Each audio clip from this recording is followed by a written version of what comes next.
Okay, well, I'm standing because we desperately need a workers' alternative. I see day in, day out the effects of public sector cuts, privatisation, pay cuts, threats to jobs in the council that I work in, where I'm a Union Branch Secretary. I see the effect that has on workers, and I think we desperately now need an alternative for people to be able to come out for and vote for, who are actually going to stand up against privatisation and stand up against those cuts. Big example of the need for a party to represent ordinary working people is what's going on in Deptford in South East London, where the council wants to close down Charlotte Turner School.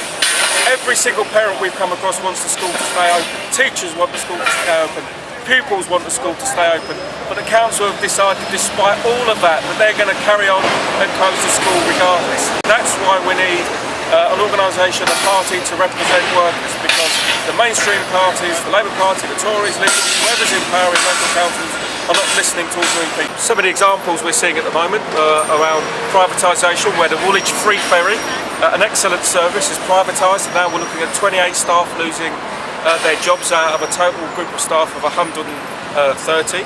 We're seeing pay cuts of £5,000 a year for managers working in adult services who look after the elderly. We're seeing plumbers losing pay as well. Right across the council at the moment, paying commissions are being threatened. Okay. We're also standing to provide an alternative to the sleaze from the mainstream parties, the absolutely disgraceful debacle of so-called representatives with their noses in the trough.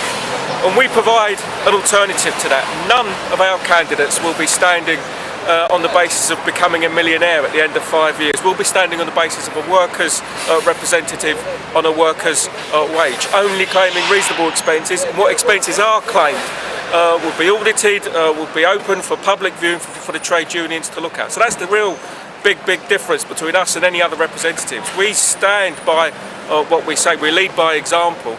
We will be workers' representatives on a workers' wage.